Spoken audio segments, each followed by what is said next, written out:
Di ujung desa kami, ada satu rumah tua yang keberadaannya seperti sengaja dilupakan. Tapi anehnya justru tidak pernah banner-banner hilang dari pembicaraan. Letaknya agak menjorok ke belakang, melewati jalan tanah kecil yang kalau hujan berubah jadi lumpur lengket. Tidak ada rumah lain yang berdempetan dengannya. Seolah-olah warga desa secara tidak sadar memberi jarak, menjaga batas aman yang tak pernah disepakati secara lisan. Rumah itu berdiri sendiri, sunyi, dengan halaman depan yang dipenuhi rumput liar setinggi lutut orang dewasa. Pagar bambunya sudah miring ke sana kemari. Beberapa bilah bahkan patah dan tergeletak di tanah. Tapi tidak ada yang berani membetulkannya. Cat dindingnya dulunya mungkin berwarna hijau muda, tapi sekarang warnanya sudah tidak jelas, mengelupas, retak, dan di beberapa bagian terlihat dinding bata yang menghitam karena usia. Atap gentengnya tidak semuanya utuh. Ada yang bergeser, ada yang pecah, dan ada juga yang seperti sengaja dibiarkan berlubang. Namun anehnya, meski rumah itu terlihat rapuh dan seperti siap roboh kapan saja, nyatanya ia masih berdiri kokoh, bertahan. Entah karena apa, pintunya selalu tertutup rapat. Pintu kayu tua yang warnanya sudah menggelap, dengan gagang besi berkarat yang kelihatannya sudah lama tidak disentuh manusia. Di bagian tengah pintu, ada bekas goresan panjang, seperti cakaran, tapi tidak ada yang tahu itu bekas apa. Anak-anak kecil yang lewat biasanya akan menunduk, mempercepat langkah, atau pura-pura berani sambil tertawa keras. Padahal wajah mereka pucat, dan mata mereka selalu melirik ke arah pintu itu. Yang paling membuat rumah itu terasa janggal adalah kenyataan bahwa tidak pernah ada lampu yang menyala. Tidak pernah, bahkan sejak aku kecil. Sejak aku masih belum terlalu paham mana yang nyata dan mana yang hanya cerita orang dewasa. Rumah itu selalu gelap, padahal rumah ramah lain di desa kami, meski sederhana, setidaknya punya satu lampu bohlam yang menyala di teras setiap malam. Rumah ini tidak, siang atau malam, hujan atau panas. Rumah itu selalu tampak sama, kusam dan gelap. Kata orang-orang tua di desa, rumah itu sudah kosong lebih dari 30 tahun. Tidak ada yang benar-benar tahu kapan persisnya penghuni terakhir pergi. Tidak ada yang tahu apakah mereka pindah, meninggal, atau mengalami sesuatu yang tidak bisa diceritakan. Cerita tentang rumah itu selalu terpotong-potong, tidak utuh, seperti ada bagian yang sengaja disimpan rapat-rapat. Waktu aku masih kecil, aku pernah bertanya pada ibuku tentang rumah itu. Ibuku hanya menjawab singkat, sambil tetap mengaduk sayur di dapur. Jangan main ke situ. Nada suaranya datar. Tapi ada sesuatu di matanya yang membuatku tidak berani bertanya lebih lanjut. Ayahku bahkan lebih singkat lagi. Rumah lama. Sudah tidak ada orangnya, lalu topik itu langsung ditutup. Semakin dilarang, rasa penasaran justru semakin besar. Itu hal yang wajar. Apalagi untuk anak desa yang tidak punya banyak hiburan. Rumah tua itu seperti teka-teki besar yang berdiri nyata di depan mata. Setiap kali aku lewat di depannya, ada perasaan aneh di dada, bukan takut yang langsung membuat lari, tapi semacam perasaan tidak nyaman, seperti sedang diperhatikan. Padahal kalau aku berhenti dan menoleh, tidak ada siapa-siapa, hanya pintu tertutup dan jendela-jendela kayu yang juga rapat. Sebagian kacanya sudah buram, sebagian lagi retak halus seperti jaring laba-laba. Siang hari, rumah itu tampak seperti rumah kosong pada umumnya, seram. Iya. Tapi masih bisa dijelaskan oleh logika. Namun malam hari, suasananya berubah. Udara di sekitar rumah itu selalu terasa lebih dingin dibandingkan tempat lain. Angin yang lewat membawa bau lembab bercampur tanah, basah, dan sesuatu yang sulit dijelaskan. Seperti bau kayu tua yang lama terendam air. Bahkan, suara jangkrik pun jarang terdengar di sekitar situ. Seolah-olah alam sendiri memilih untuk diam, yang membuat rumah itu benar-benar berbeda. Bukan hanya penampilannya, tapi apa yang terjadi setelah matahari terbenam. Ada satu hal yang tidak pernah gagal terjadi, meski tidak setiap orang mau mengakuinya. Tiap malam, rumah itu tidak pernah benar-benar sepi. Awalnya, hanya bisik-bisik, suara samar yang tidak jelas asalnya dari mana. Ada yang bilang seperti angin masuk ke celah-celah kayu. Ada yang bilang, Cuma perasaan saja. Tapi semakin lama, suara itu semakin jelas. Beberapa warga mulai berani mengakui bahwa mereka mendengar sesuatu dari arah rumah itu. Bukan suara langkah kaki, bukan suara orang berbicara, melainkan suara yang teratur. Aku sendiri pertama kali menyadarinya, bukan karena mendengar langsung, tapi karena melihat reaksi orang-orang. Setiap kali malam mulai larut, dan seseorang kebetulan melewati jalan kecil di depan rumah itu, wajah mereka selalu berubah.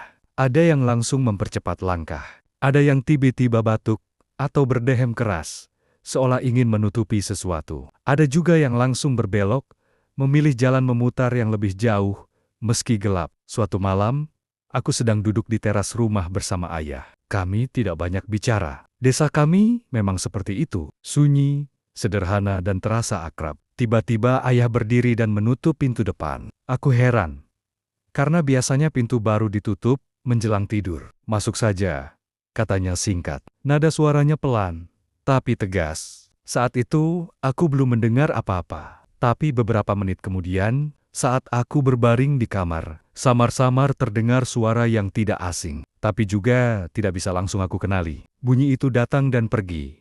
Pelan, teratur, seperti dentingan yang mengikuti pola tertentu. Aku menahan napas, mencoba mendengarkan lebih jelas. Jantungku berdetak lebih cepat. Itu bukan suara televisi tetangga, bukan radio, dan jelas bukan suara alam. Ada irama di sana, ada kesengajaan. Sejak malam itu, aku mulai memperhatikan, dan aku sadar, setiap malam, di jam-jam tertentu, selalu ada suara dari arah rumah tua di ujung desa itu. Tidak selalu keras, kadang nyaris seperti bisikan, tapi selalu ada.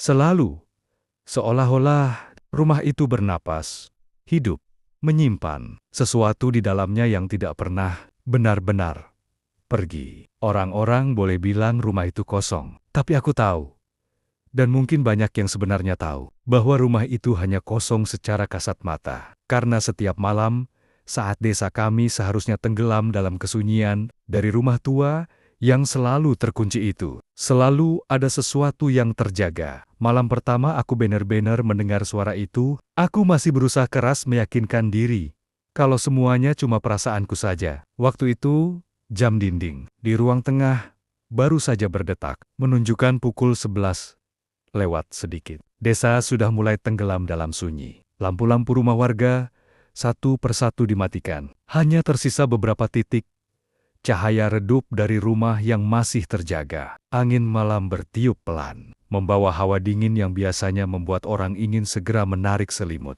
Aku sedang duduk di kamar, mencoba memejamkan mata, ketika suara itu muncul. Awalnya sangat pelan, hampir seperti bunyi logam tersentuh tanpa sengaja. Aku mengira itu hanya suara dari kejauhan. Mungkin ada warga yang masih menyalakan radio atau televisi. Tapi semakin aku diam, semakin jelas suara itu terdengar. Bukan suara acak, ada pola, ada irama. Pelan-pelan, aku duduk.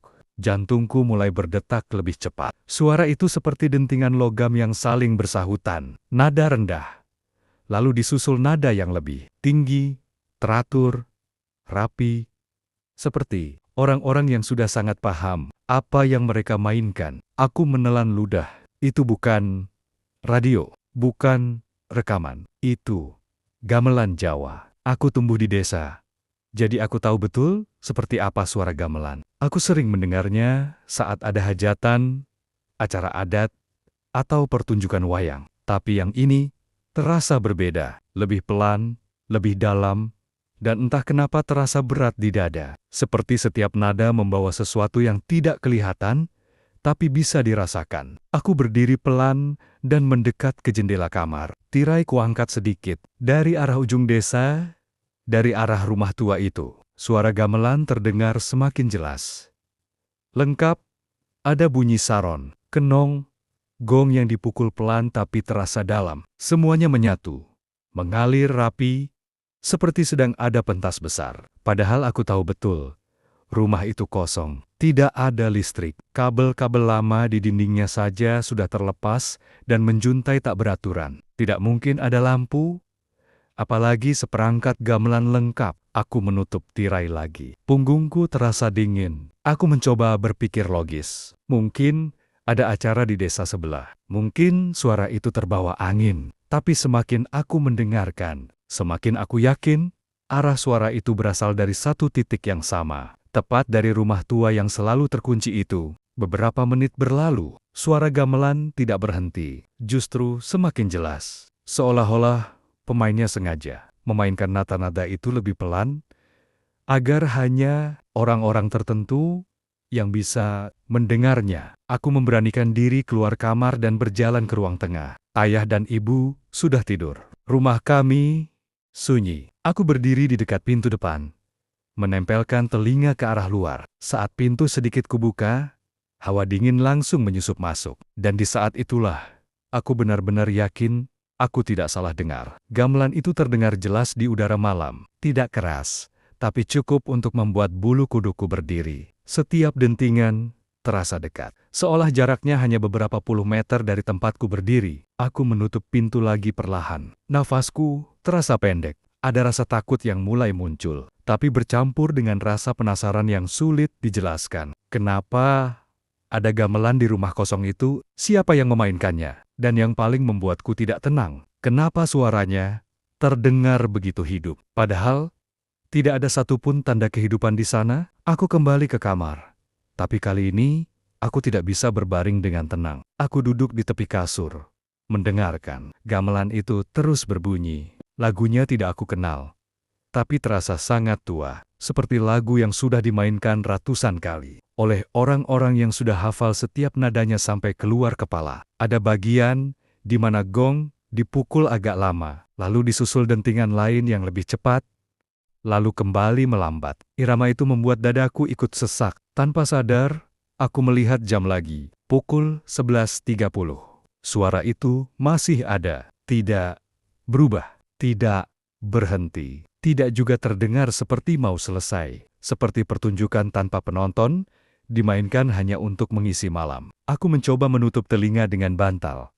Percuma, suaranya tetap masuk, bukan lewat telinga saja, tapi seperti langsung masuk ke kepala. Aku mulai berkeringat dingin, pikiran-pikiran buruk bermunculan. Cerita-cerita lama tentang rumah itu, yang dulu hanya terdengar seperti dongeng, sekarang terasa mendekat dan nyata. Sekitar pukul 12 kurang, suara gamelan itu perlahan mengecil, bukan berhenti mendadak, tapi seperti sengaja diturunkan satu persatu. Nada terakhir yang terdengar adalah bunyi gong yang dipukul pelan, panjang, lalu menghilang begitu saja. Sunyi kembali menyelimuti desa. Tidak ada sisa suara, tidak ada gema, seolah-olah tidak pernah terjadi apa-apa. Aku duduk diam cukup lama setelah itu, menunggu. Takut kalau suara itu tiba-tiba muncul lagi. Tapi malam itu benar-benar kembali sepi. Hanya suara angin, dan sesekali anjing menggonggong dari kejauhan. Keesokan paginya, saat matahari terbit, dan desa kembali hidup, malam tadi terasa seperti mimpi buruk. Tapi rasa dingin di dada ini belum hilang. Aku tahu, apa yang aku dengar semalam bukan hal biasa. Dan yang lebih mengganggu pikiranku adalah satu kesadaran yang pelan-pelan muncul. Kalau semalam aku bisa mendengarnya, berarti besar kemungkinan malam-malam berikutnya suara itu akan kembali. Pagi itu, aku bangun dengan kepala terasa berat. Bukan karena kurang tidur, tapi karena pikiranku masih tertinggal di suara gamelan semalam. Suasananya masih menempel di dada, seperti ada sesuatu yang belum selesai. Saat membantu ibu di dapur, aku sempat melirik ke arah ujung desa dari balik jendela. Rumah tua itu masih terlihat sama, diam, kusam.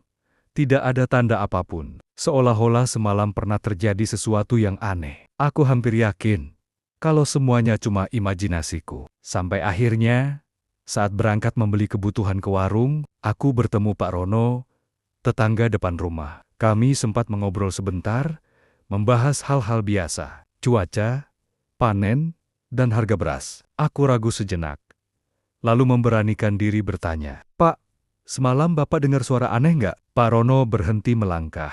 Tangannya yang sedang memegang rokok ikut terhenti di udara. Dia menoleh pelan ke arahku, menatap cukup lama, lalu bertanya balik dengan suara pelan. "Kamu dengar juga?" Pertanyaan itu langsung membuat perutku terasa dingin. Aku mengangguk pelan. Pak Rono menghembuskan napas panjang, lalu tersenyum tipis. Senyum yang tidak terlihat lega sama sekali. "Kupikir cuma telingaku yang sudah tua," katanya. Ternyata, bukan. Di warung, aku jadi semakin berani. Satu persatu, aku menyinggung soal suara itu ke beberapa orang. Ke Bu Sari, yang sedang memilih sayur. Ke Mas Dedi, yang sedang duduk di bangku kayu depan warung. Bahkan ke Pak Lurah, yang kebetulan mampir. Awalnya mereka semua bereaksi, sama. Terdiam, menoleh, menatap dengan wajah berubah. Dan hampir semuanya memberikan jawaban yang kurang lebih sama. "Iya, pernah dengar." Tidak ada yang tertawa. Tidak ada yang mengejek. Tidak ada yang bilang aku berhalusinasi. Justru sebaliknya, ekspresi mereka terlihat seperti orang yang selama ini menyimpan sesuatu sendirian, lalu tiba-tiba sadar bahwa mereka tidak sendirian. Yang paling membuatku merinding adalah saat mereka mulai bercerita lebih jauh. Bu Sari bilang, suara gamelan yang ia dengar terdengar sangat pelan, seperti dimainkan dengan setengah hati. Nadanya lambat, berat, dan sering berhenti di tengah, seolah pemainnya kelelahan. Mas Dedi bilang, lain lagi. Menurutnya, gamelan yang ia dengar terdengar lebih cepat, tapi nadanya kacau, seperti orang yang panik, memukul alat musik tanpa irama yang jelas. Pak Rono sendiri bilang,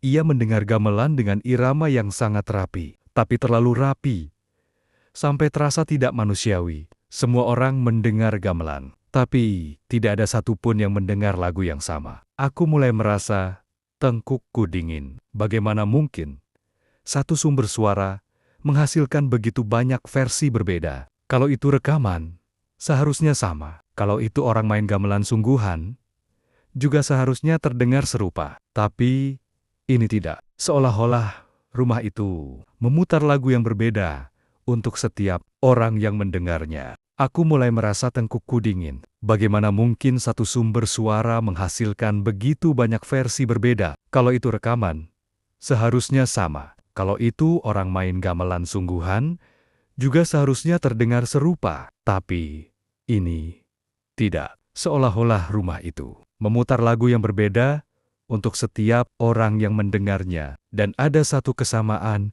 yang membuat suasana warung mendadak hening saat seseorang menyebutkannya. Semua lagu gamelan itu terdengar sedih. Bukan sedih biasa, tapi sedih yang dalam. Sedih yang seperti ditahan lama, sampai berubah jadi beban. Bu Sari bilang, setiap kali mendengar suara itu, dadanya terasa sesak tanpa alasan. Mas Dedi mengaku pernah tiba-tiba menangis sendiri di kamar, padahal tidak sedang punya masalah apapun. Pak Rono bilang, setelah mendengar gamelan itu, ia selalu teringat orang-orang yang sudah lama meninggal. Wajah mereka muncul begitu saja di kepala. Aku mulai merasa ini bukan sekadar suara. Ada sesuatu di dalamnya. Sesuatu yang menyentuh bagian dalam diri setiap orang. Bagian yang biasanya jarang disentuh. Saat aku tanya sejak kapan mereka mulai mendengarnya, jawabannya juga tidak sama. Ada yang bilang, baru beberapa bulan. Ada yang bilang sudah bertahun-tahun, tapi jarang. Ada juga yang bilang suaranya makin sering terdengar belakangan ini. Seolah-olah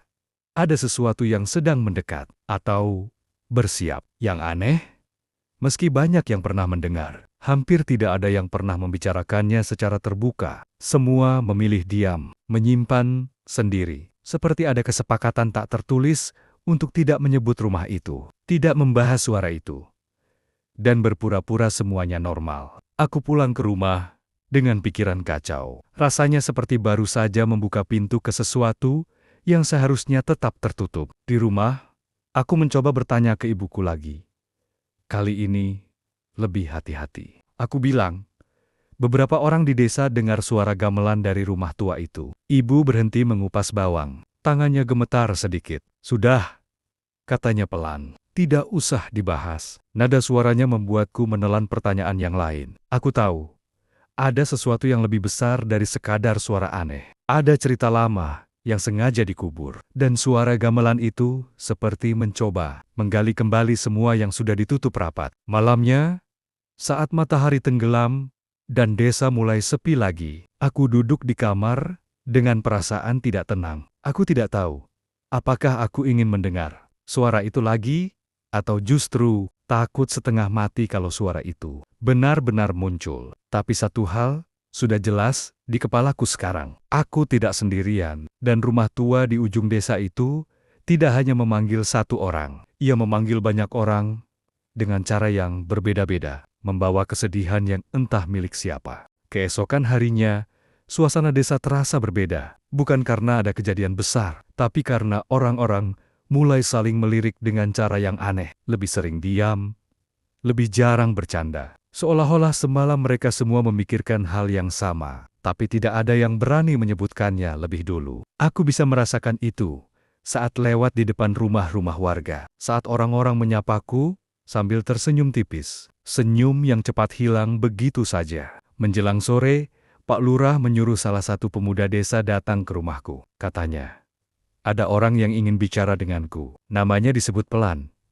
Seolah-olah nama itu sendiri punya bobot. Mbah Wiryo, sesepuh desa yang usianya sudah sangat tua, yang jarang sekali keluar rumah, dan biasanya hanya muncul saat ada urusan adat atau kematian. Aku datang ke rumah Mbah Wiryo dengan perasaan campur aduk. Rumahnya sederhana, lebih sederhana dari rumah warga lain, tapi terasa berat.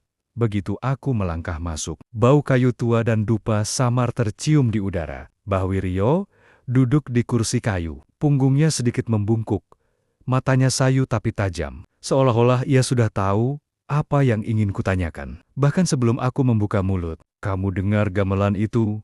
katanya pelan, tanpa basa-basi. Aku terdiam sejenak, lalu mengangguk. Tenggorokanku terasa kering. Mbah Wiryo menghela napas panjang, napas orang yang seperti sudah lama menunggu saat ini. Tangannya yang keriput bergerak pelan, memberi isyarat agar aku duduk. Seharusnya tidak ada yang mendengarnya lagi, katanya lirih. Atau setidaknya tidak sebanyak sekarang. Aku memberanikan diri bertanya, "Itu dari rumah ujung desa, ya Mbah?" Ia tidak langsung menjawab. Matanya menatap keluar jendela, ke arah yang sama dengan rumah tua itu berada. Tatapan yang bukan sekadar melihat, tapi seperti mengingat sesuatu yang sangat jauh dan sangat berat. "Dengarkan baik-baik," katanya akhirnya. Suaranya sedikit bergetar. "Kalau kamu dengar gamelan dari rumah itu, jangan dilihat, jangan didekati, apapun yang terjadi." Nada suaranya tidak terdengar seperti larangan biasa, lebih seperti permohonan. Aku ingin bertanya,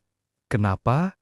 Tapi Mbah Wiryo sudah melanjutkan ceritanya. Seolah tahu pertanyaan itu akan keluar. Katanya dulu, bertahun-tahun lalu, ada satu orang yang tidak mengindahkan peringatan. Orang itu bukan warga sembarangan, masih muda, berani, dan merasa tidak percaya dengan cerita-cerita lama. Ia menganggap suara gamelan itu hanya kebetulan, atau ulah orang iseng. Suatu malam, saat gamelan terdengar lebih jelas dari biasanya, orang itu mendekati rumah tua itu. Tidak hanya mendekat, tapi benar-benar masuk. Tidak ada yang tahu bagaimana caranya pintu itu bisa terbuka. Yang orang-orang tahu, malam itu gamelan tidak berhenti sampai menjelang pagi, bahkan terdengar lebih ramai dari biasanya.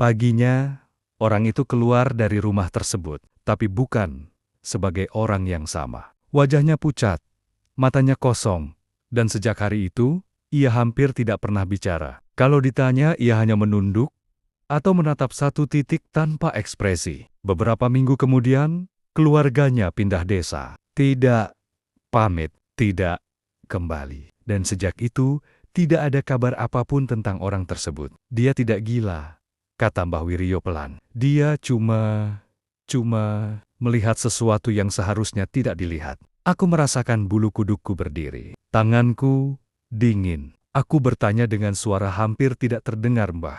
Sebenarnya apa yang ada di dalam rumah itu? Mbah Wiryo menggeleng pelan. Ada hal-hal yang lebih aman kalau tidak diketahui, jawabnya. Cukup tahu satu hal saja. Rumah itu bukan kosong. Dan yang bermain gamelan itu bukan untuk hiburan. Aku pulang dengan langkah gontai. Kata-kata Mbah Wiryo terus terngiang di kepalaku. Jangan dilihat, jangan didekati. Larangan itu terdengar jelas sekarang. Terlalu jelas. Tapi justru karena itu, aku merasa terlambat. Karena suara gamelan itu sudah terlanjur masuk ke kepalaku. Sudah terlanjur menarik perhatianku. Malamnya aku mencoba mematuhi pesan Mbah Wiryo.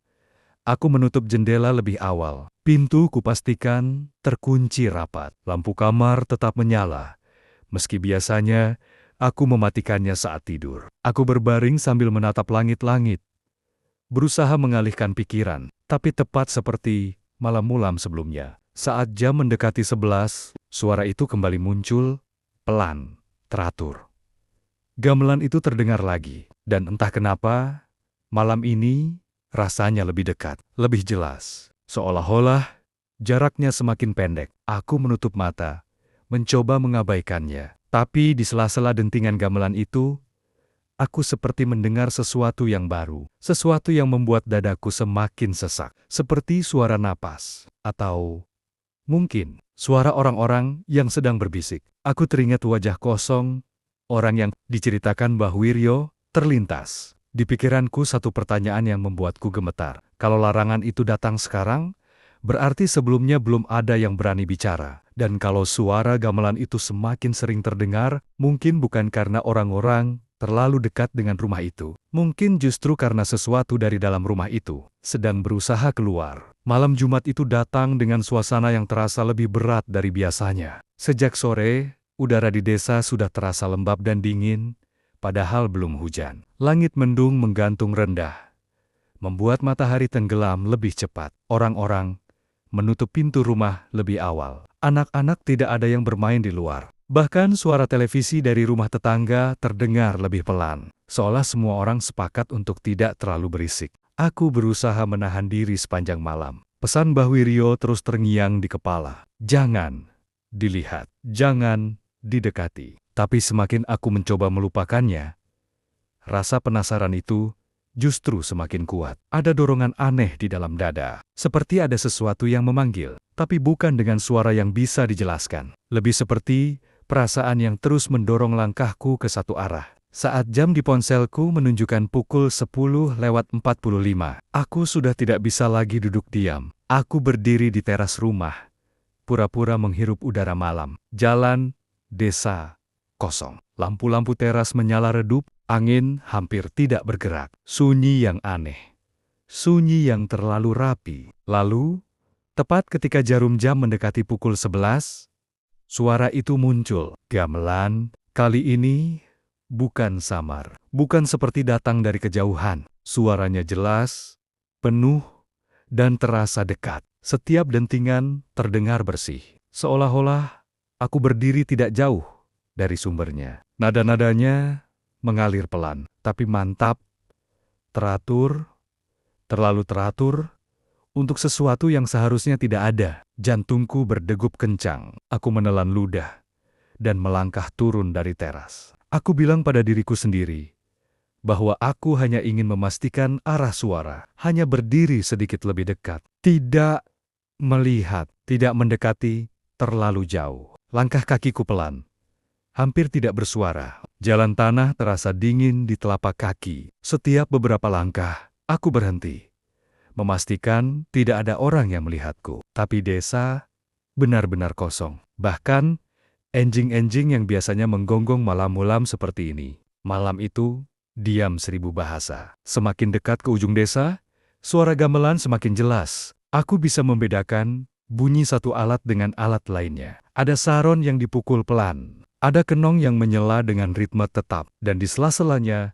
bunyi gong yang rendah dan panjang. Dadaku terasa bergetar setiap kali gong itu berbunyi. Aku berhenti di jarak yang menurutku masih aman. Dari situ, rumah tua itu sudah terlihat jelas. Siluetnya berdiri gelap di bawah cahaya bulan yang tertutup awan. Tidak ada lampu. Tidak ada bayangan bergerak di jendela. Tapi suara itu seolah keluar langsung dari dalam dindingnya. Aku berdiri diam, mematung, berusaha menenangkan napas. Dan saat itulah aku mendengar sesuatu yang membuat darahku terasa dingin. Di sela-sela gamelan, ada suara langkah kaki. Pelan, teratur, seperti orang berjalan tanpa terburu-buru. Langkah itu terdengar di atas lantai kayu. Disusul bunyi samar seperti kain yang bergesekan. Aku menahan napas. Mataku menatap rumah itu tanpa berkedip. Meski aku tahu, aku seharusnya berpaling. Lalu terdengar suara lain. Bukan langkah kaki, tapi bisikan. Awalnya sangat pelan. Hampir tidak terdengar. Seperti beberapa orang berbicara bersamaan dengan suara ditahan. Aku tidak bisa menangkap kata-katanya, tapi nadanya jelas. Banyak, ramai, seolah ada sekelompok orang yang sedang berkomunikasi di dalam rumah itu. Saling berbisik agar tidak terdengar keluar. Tenggorokanku terasa kering. Aku ingin lari, kakiku ingin mundur. Tapi tubuhku seperti tidak mau bergerak. Ada rasa dingin menjalar dari tengkuk ke punggung, membuat bulu kudukku berdiri satu persatu. Tiba-tiba, gamelan berhenti. Mendadak, tanpa tanda-tanda, sunyi yang muncul setelahnya terasa lebih menakutkan daripada suara apapun. Tidak ada angin, tidak ada serangga. Bahkan, suara napasku sendiri terdengar terlalu keras di telinga. Aku berdiri kaku, menunggu sesuatu yang tidak aku tahu apa. Lalu, dari dalam rumah itu, terdengar satu langkah kaki yang sangat jelas, mendekat ke arah pintu. Aku mundur satu langkah tanpa sadar. Jantungku seperti mau meloncat keluar. Di balik pintu kayu yang selalu terkunci itu,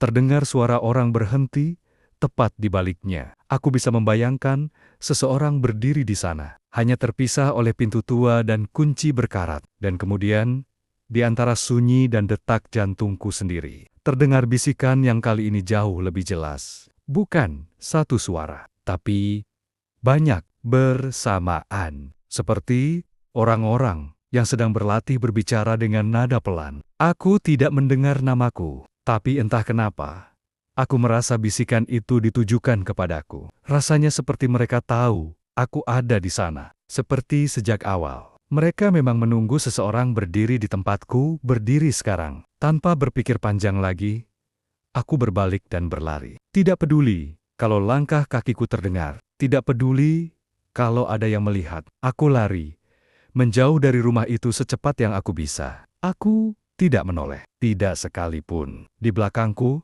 gamelan mulai berbunyi lagi. Tapi kali ini lebih cepat, lebih berat. Dan di sela-selanya, aku bersumpah mendengar suara tawa pelan, tertahan, seperti orang-orang yang akhirnya mendapatkan perhatian. Saat aku sampai di rumah dan menutup pintu dengan tangan gemetar, suara itu perlahan menghilang. Aku bersandar di pintu, napasku terengah-engah, keringat dingin mengalir di pelipis. Malam itu, aku tidak tidur, dan untuk pertama kalinya sejak semua ini dimulai, aku benar-benar yakin satu hal. Larangan Mbah Wiryo bukan dibuat untuk menakut-nakuti. Itu dibuat karena ada sesuatu di rumah itu yang memang tidak ingin dilihat, tapi sangat ingin diperhatikan. Beberapa malam setelah kejadian itu, aku berusaha keras untuk bersikap siolohala.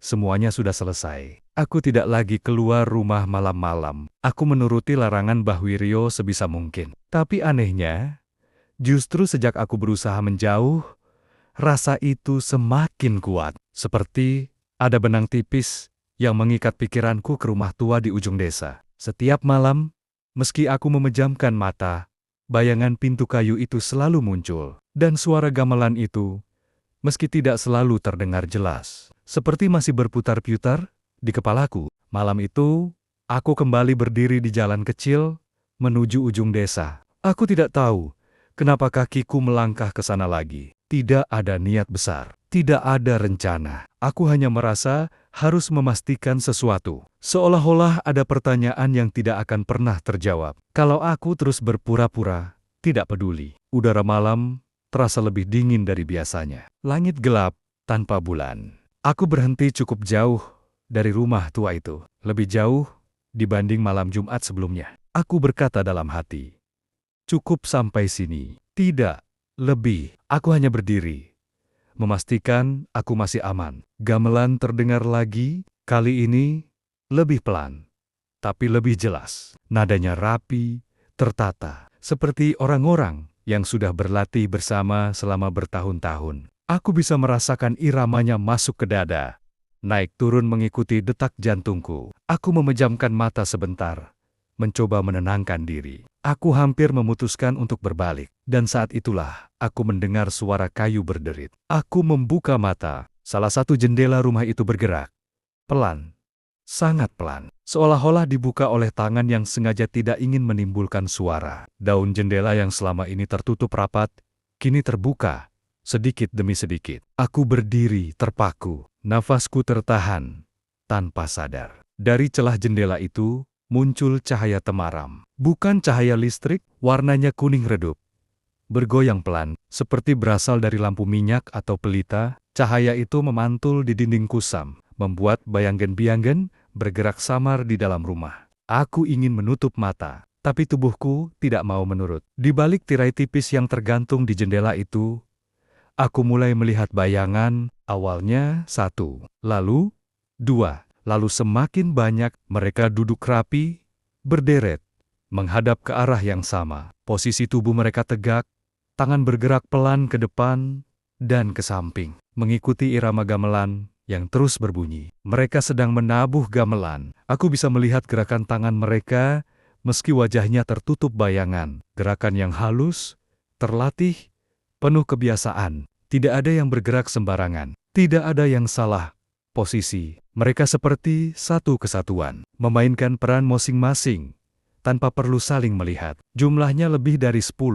Dadaku terasa sesak, kepalaku berdenyut. Aku ingin lari, tapi kakiku seperti menancap ke tanah. Cahaya di dalam rumah itu membuat bayangan mereka semakin jelas. Aku bisa melihat bentuk kepala mereka, bahu mereka, bahkan garis pakaian yang mereka kenakan. Pakaian yang terlihat rapi, seperti pakaian adat lama, dengan potongan yang jarang aku lihat lagi di masa sekarang. Gamelan terus berbunyi, dan sekarang aku menyadari sesuatu yang membuat bulu kuduku berdiri lebih keras. Irama yang mereka mainkan adalah irama yang semalam aku dengar. Irama yang terasa sedih, berat, penuh tekanan yang tidak bisa dilepaskan. Tiba-tiba, salah satu bayangan berhenti bergerak. Hanya satu. Yang lain tetap menabuh, tetap bergerak mengikuti irama. Tapi bayangan itu berdiri perlahan. Aku bisa melihat tubuhnya lebih tinggi dari yang lain. Dia melangkah pelan ke arah jendela. Setiap langkahnya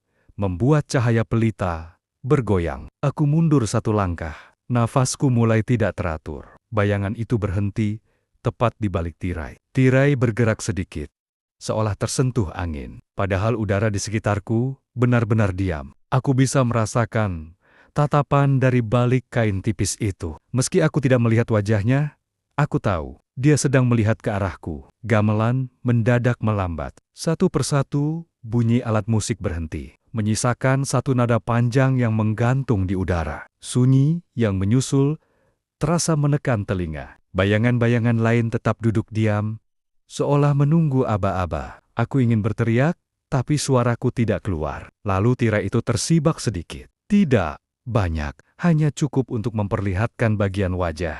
Dan apa yang kulihat membuat seluruh tubuhku gemetar. Wajah itu pucat, terlalu pucat untuk orang hidup. Matanya terbuka lebar, hitam tanpa pantulan cahaya. Bibirnya kering, sedikit terbuka, seperti ingin berbicara, tapi lupa caranya. Aku akhirnya bisa bergerak. Aku mundur dengan langkah terhuyung, hampir jatuh. Saat itu juga, jendela itu menutup dengan sendirinya. Cahaya temaram menghilang. Gamelan kembali berbunyi serempak, lebih keras dari sebelumnya. Seperti penutup sebuah pertunjukan. Aku berbalik dan berlari tanpa menoleh. Kali ini, kakiku terasa ringan karena panik. Aku tidak berhenti sampai rumah terlihat di depan mata. Aku menutup pintu, menguncinya, lalu duduk di lantai dengan tubuh gemetar. Malam itu, aku sadar satu hal yang mengerikan. Yang ada di dalam rumah itu bukan sekadar bayangan atau suara. Mereka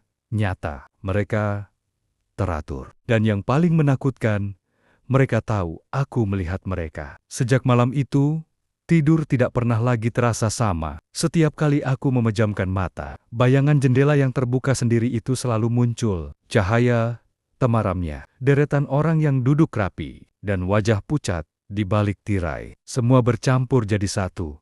Seperti mimpi buruk yang diputar ulang tanpa izin. Aku mencoba meyakinkan diri bahwa aku hanya kelelahan, bahwa pikiranku terlalu dipenuhi ketakutan. Tapi tubuhku tahu, itu bukan mimpi. Malam berikutnya, aku memutuskan untuk tidak keluar kamar sama sekali. Pintu kututup rapat, jendela kututup dengan tirai tebal. Lampu kamar kubiarkan menyala, meski mataku perih karena kurang tidur. Aku duduk bersandar di dinding, memeluk lutut, menunggu waktu berlalu. Aku berharap, kalau aku tidak mendekat, kalau aku tidak mendengar, semuanya akan berhenti dengan sendirinya. Namun, tepat seperti sebelumnya, saat jam menunjukkan pukul 11 lewat, suara gamelan itu kembali muncul. Kali ini, tidak pelan, tidak ragu. Nadanya penuh, jelas, dan terasa sangat dekat. Seolah-olah rumah tua itu tidak lagi berada di ujung desa, tapi tepat di balik tembok kamarku. Dentingan saron dan kenong berpadu rapi, gong berbunyi dalam dan panjang. Irama yang sama, irama sedih yang menekan dada. Aku menutup telinga dengan kedua tangan.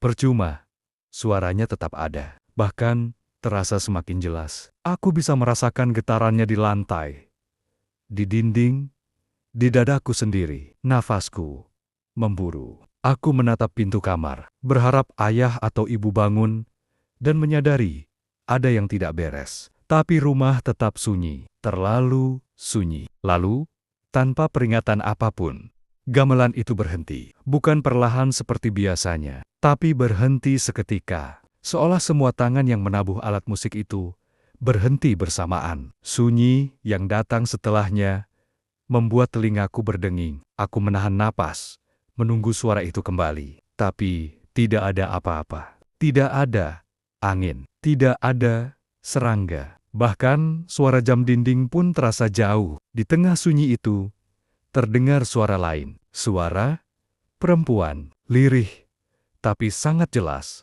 Seolah dia berdiri tidak jauh dariku. Suaranya lembut, tapi dingin. Bukan suara yang marah. Bukan juga suara yang ramah. Lebih seperti suara orang yang sudah terlalu lama menunggu. Kamu dengar ya? Seluruh tubuhku langsung kaku. Jantungku berhenti berdetak sejenak.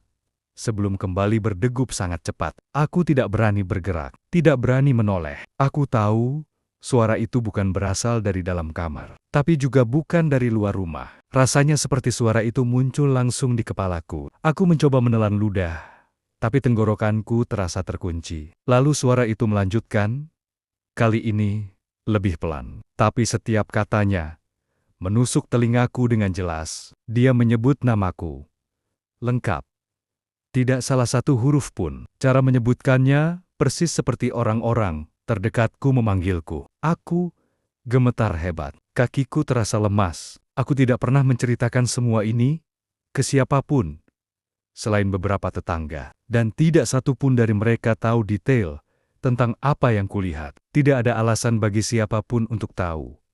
Apalagi bagi suara yang jelas-jelas tidak berasal dari manusia. Aku memejamkan mata kuat-kuat. Dalam hati aku berdoa, memohon apapun yang bisa melindungiku. Tapi suara itu tidak berhenti. Kamu sudah lihat, katanya lirih. Sekarang, kamu dengar. Nada suaranya bukan ancaman. Justru terdengar seperti pernyataan. Seperti sebuah aturan yang tidak bisa ditawar. Aku merasa dadaku semakin sesak. Nafasku pendek-pendek. Aku ingin berteriak memanggil orang tuaku. Tapi suaraku seperti tertahan di tenggorokan. Di sela-sela keheningan itu, aku mulai mendengar sesuatu yang lain. Bukan gamelan. Bukan suara perempuan itu. Tapi suara napas. Banyak. Pelan. Teratur. Seolah ada banyak orang berdiri diam. Bernapas. Bersama-sama. Menunggu sesuatu. Aku membuka mata perlahan. Lampu kamar masih menyala. Tapi entah kenapa, Cahayanya terasa redup. Bayangan di sudut-sadit ruangan terlihat lebih panjang dari seharusnya. Aku merasakan sesuatu di balik pintu kamarku. Tidak mengetuk, tidak bergerak. Hanya ada kami kurang satu. Suara perempuan itu kembali terdengar, lebih dekat dari sebelumnya. Air mataku menetes tanpa bisa kutahan. Aku menggeleng pelan.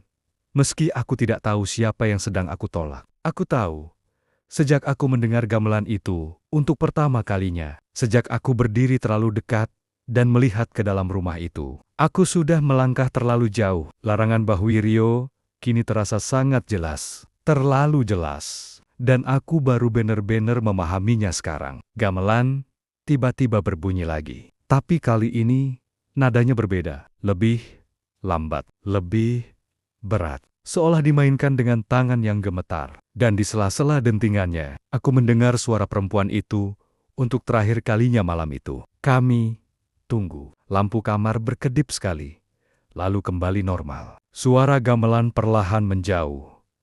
Seperti ditarik kembali ke ujung desa. Aku terduduk lemas di lantai. Tubuhku gemetar hebat, keringat dingin membasahi punggung. Malam itu, aku tidak tidur sama sekali. Dan untuk pertama kalinya, ketakutan terbesarku bukan lagi tentang rumah tua di ujung desa, tapi tentang satu hal yang terus terngiang di kepalaku. Jika mereka sudah tahu namaku, berarti aku bukan lagi sekadar pendengar. Aku sudah menjadi bagian dari sesuatu yang tidak pernah aku minta, dan mungkin tidak akan pernah melepaskanku. Keesokan paginya, tubuhku terasa seperti habis diperas. Mata perih, kepala berat, dan setiap suara kecil membuatku refleks menoleh. Aku hampir tidak ingat kapan terakhir kali aku tertidur. Atau apakah aku sempat tertidur sama sekali? Yang aku ingat hanya suara itu. Namaku disebut dengan begitu jelas, dan kalimat yang terus berputar di kepalaku sejak malam tadi, kami kurang satu. Aku baru saja duduk di teras, mencoba menghirup udara pagi. Ketika seorang pemuda desa datang menghampiri, wajahnya terlihat tegang, dia tidak banyak bicara, hanya menyampaikan pesan singkat, bahwa Bahwiryo ingin menemuiku sekarang juga. Nada suaranya tidak memberi ruang untuk menolak. Jantungku kembali berdebar. Kali ini, bukan hanya karena takut, tapi karena firasat bahwa hari ini aku akan mendengar sesuatu yang selama ini sengaja ditutup rapat. Aku berjalan ke rumah Mbah Wiryo dengan langkah pelan. Setiap sudut desa terasa berbeda. Orang-orang menyapaku, tapi tatapan mereka lebih lama dari biasanya. Ada yang terlihat iba, ada yang seperti khawatir, dan ada juga yang cepat-cepat mengalihkan pandangan, seolah-olah mereka tahu sesuatu yang aku belum tahu, dan tidak yakin apakah aku siap mendengarnya. Mbah Wiryo sudah menungguku di dalam rumahnya. Wajahnya tampak lebih pucat dari terakhir kali aku melihatnya. Di depannya, ada segelas air putih dan dupa yang masih mengepulkan asap tipis. Begitu aku duduk, ia langsung menatapku lama, lalu menghela napas berat. "Kamu sudah dengar suaranya menyebut namamu," katanya pelan. Aku tidak kaget dia tahu. Aku hanya mengangguk lemah. Tanganku gemetar tanpa bisa dikendalikan. Mbah Wiryo menutup mata sebentar, seperti menguatkan diri, lalu mulai bercerita. Kali ini tidak ada lagi kalimat yang ditahan. Tidak ada lagi bagian yang dipotong. Dulu, puluhan tahun yang lalu, rumah di ujung desa itu bukan rumah biasa. Itu adalah tempat latihan kelompok gamelan istana. Bukan sembarang kelompok. Mereka adalah penabuh pilihan, orang-orang yang dipercaya memainkan gamelan untuk acara penting kerajaan. Kecil, yang pernah berdiri di daerah ini. Mereka datang dari berbagai tempat, tinggal sementara di rumah itu, berlatih hampir setiap hari. Mbah Wiryo bilang, orang-orang itu dikenal pendiam dan sopan. Mereka jarang keluar rumah, jarang bergaul dengan warga. Bukan karena sombong, tapi karena disiplin. Mereka hidup untuk musik itu, untuk gamelan. Setiap nada harus tepat, setiap irama tidak boleh salah. Masalah mulai muncul ketika muncul fitnah.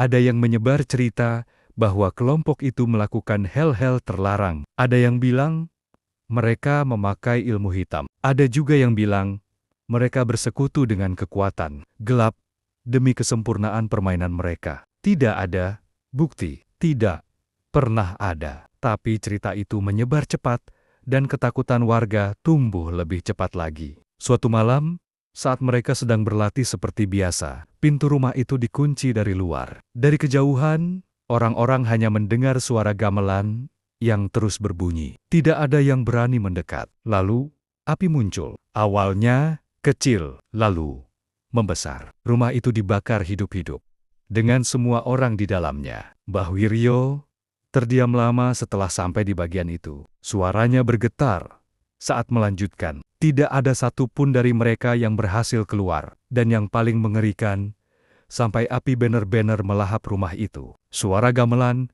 tidak berhenti. Bahkan, beberapa orang bersumpah, gamelan itu justru terdengar lebih rapi, lebih keras. Seperti pertunjukan terakhir yang tidak ingin gagal. Sejak itu, kata Mbah Wiryo lirih, mereka tidak pernah berhenti bermain. Aku merasakan tenggorokanku tercekat. Gambaran orang-orang itu duduk rapi, menabuh gamelan di tengah api. Tiba-tiba terasa sangat nyata. Aku mengerti sekarang, kenapa setiap orang mendengar lagu yang berbeda. Kenapa semuanya terdengar sedih. Itu bukan satu lagu. Itu sisa-sisa perasaan terakhir mereka. Takut, marah, kecewa, pasrah, semua bercampur. Dan entah bagaimana, keluar dalam bentuk musik. Mereka terikat di sana, lanjut Mbah Wiryo. Bukan karena rumahnya, tapi karena gamelannya, karena janji mereka untuk tidak pernah berhenti sampai pertunjukan selesai. Senyum yang sama sekali tidak membuatku tenang. Kami tidak butuh yang bisa, jawab suara itu. Kami butuh yang mau melengkapi. Gamelan berhenti mendadak. Sunyi yang menyusul terasa lebih menakutkan dari suaranya tadi. Aku bisa mendengar detak jantungku sendiri. Nafasku pendek-pendek. Kami terhenti di nada terakhir, lanjut suara itu. Selama ini, kami hanya mengulang. Tapi, malam ini, kami ingin selesai. Aku teringat kata-kata Mbah Wiryo. Ada cara, tapi bukan tanpa harga. Kini, aku mengerti. Harga itu bukan benda, bukan sesajen, tapi manusia. Tanpa sadar, kakiku melangkah masuk satu langkah lagi. Begitu kakiku melewati ambang pintu, pintu itu menutup sendiri dengan bunyi pelan, tapi pasti. Aku tersentak. Berbalik, mencoba membuka. Tidak bisa. Pintu itu seperti menyatu dengan dinding. Duduklah, kata suara itu lembut. Pertunjukan akan dimulai. Para penabuh mulai mengangkat tangan mereka. Gamelan kembali berbunyi. Kali ini, iramanya terasa berbeda. Lebih utuh, lebih hidup. Dan entah kenapa, tubuhku bergerak sendiri menuju tikar kosong itu. Air mataku jatuh tanpa suara. Dalam kepalaku, aku masih berusaha melawan. Tapi, ada bagian dari diriku yang merasa diterima, seolah-olah sejak awal, tempat itu memang disediakan untukku. Saat aku duduk di tikar itu, gamelan berhenti sesaat. Semua mata tertuju padaku. Lalu suara itu berbisik sangat pelan, tepat di telingaku. Terima kasih, sudah datang. Dan di detik itu, aku sadar. Ini bukan sekadar undangan. Ini adalah undangan terakhir. Aku tidak tahu dari mana tenagaku datang. Saat suara itu berbisik di telingaku, sesuatu di dalam diriku seperti tersentak keras. Dadaku panas. Kepalaku berdengung, dan tanpa pikir panjang aku berdiri lalu berlari. Aku tidak ingat bagaimana caranya pintu itu bisa terbuka lagi. Yang aku tahu, angin malam menghantam wajahku. Kakiku tersandung batu, dan aku terus berlari tanpa berani menoleh ke belakang. Di belakangku, gamelan itu kembali berbunyi. Lebih cepat, lebih keras. Seolah mereka sadar, aku mencoba pergi. Aku mendengar namaku dipanggil berkali-kali. Tidak lagi lembut. Suaranya bercampur, banyak, saling tumpang tindih. Ada yang terdengar marah, ada yang memohon, ada juga yang tertawa pelan seperti mengejek. Aku menutup telinga, tapi suara itu tetap masuk, bergetar di dalam kepala. Aku baru berhenti ketika sampai di rumah. Pintu kututup karis karas, aku kunci. Aku ganjal dengan kursi, nafasku terengah. Tubuhku gemetar seperti orang demam. Dari dalam rumah, aku masih bisa mendengar gamelan itu. Jauh, tapi jelas. Seperti mengikuti langkahku pulang. Malam itu, aku tidak tidur. Setiap kali mataku terpejam, Aku melihat tikar kosong itu, melihat gamelan yang menungguku disentuh, melihat mata-mata kosong yang menatap tanpa berkedip. Pagi harinya, aku mendatangi sesepuh desa. Wajahnya langsung pucat, begitu melihat keadaanku. Tanpa perlu aku cerita, dia sudah tahu. Kamu hampir diambil, katanya pelan. Kalau kamu duduk lebih lama sedikit saja, kamu tidak akan pulang. Aku bertanya, kenapa aku yang dipilih? Kenapa suaranya selalu memanggilku? Sesepuh itu menghela napas panjang. Karena kamu mendengar yang lain tidak, jawabnya. Yang bisa mendengar utuh, biasanya memang sudah dipilih. Aku meminta cara agar semuanya berhenti. Dia menggeleng pelan, katanya. Tidak ada yang benar-benar bisa menghentikan. Yang bisa dilakukan hanya menjauh, pura-pura tidak dengar, dan berharap mereka tidak memanggil lagi. Tapi sejak malam itu, gamelan tetap terdengar. Sekarang, lagunya selalu sama. Tidak pernah berubah. Tidak pernah selesai. Orang-orang desa bilang, iramanya terasa aneh. Seperti ada satu nada yang selalu terlambat, selalu sumbang. Tidak menyatu dengan yang lain. Aku tahu persis nada yang mana. Setiap kali gamelan itu berbunyi, ada satu tabuhan yang terdengar ragu. Seperti tangan yang gemetar memukul besi. Seperti orang yang dipaksa bermain alat musik yang tidak ia kuasai. Nada itu selalu datang sedikit, terlalu cepat, atau terlalu lambat. Tidak pernah pas. Dan setiap kali nada itu terdengar, bulu kuduku langsung berdiri. Karena aku tahu, itu bukan kesalahan mereka. Itu adalah suara tempat kosong yang tidak pernah terisi. Suara pemain yang hampir masuk, tapi berhasil lari. Kadang, kalau malam terlalu sunyi, aku merasa nada sumbang itu seperti sedang belajar. Seolah-olah suatu hari nanti, nadanya akan tepat. Seolah-olah mereka masih menungguku untuk kembali dan menyempurnakannya. Jadi kalau suatu malam, kamu mendengar gamelan dari rumah kosong, dan ada satu nada yang terdengar salah, jangan dengarkan terlalu lama. Karena bisa jadi, nada itu sedang mencari penggantinya. Aku bertanya, kenapa aku yang dipilih? Kenapa suaranya selalu memanggilku? Sesepuh itu menghela napas panjang. Karena kamu mendengar yang lain tidak, jawabnya. Yang bisa mendengar utuh, biasanya memang sudah dipilih. Aku meminta cara agar semuanya berhenti. Dia menggeleng pelan, katanya. Tidak ada yang benar-benar bisa menghentikan. Yang bisa dilakukan hanya menjauh, pura-pura tidak dengar, dan berharap mereka tidak memanggil lagi. Tapi sejak malam itu, gamelan tetap terdengar. Sekarang, lagunya selalu sama. Tidak pernah berubah. Tidak pernah selesai. Orang-orang desa bilang, iramanya terasa aneh. Seperti ada satu nada yang selalu terlambat, selalu sumbang. Tidak menyatu dengan yang lain. Aku tahu persis nada yang mana. Setiap kali gamelan itu berbunyi, ada satu tabuhan yang terdengar ragu. Seperti tangan yang gemetar memukul besi. Seperti orang yang dipaksa bermain alat musik yang tidak ia kuasai. Nada itu selalu datang sedikit, terlalu cepat, atau terlalu lambat. Tidak pernah pas. Dan setiap kali nada itu terdengar, bulu kuduku langsung berdiri. Karena aku tahu, itu bukan kesalahan mereka. Itu adalah suara tempat kosong yang tidak pernah terisi. Suara pemain yang hampir masuk, tapi berhasil lari. Kadang, kalau malam terlalu sunyi, aku merasa nada sumbang itu seperti sedang belajar. Seolah-olah suatu hari nanti, nadanya akan tepat. Seolah-olah mereka masih menungguku untuk kembali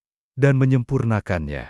Jadi kalau suatu malam, kamu mendengar gamelan dari rumah kosong, dan ada satu nada yang terdengar salah, jangan dengarkan terlalu lama. Karena bisa jadi, nada itu sedang mencari penggantinya.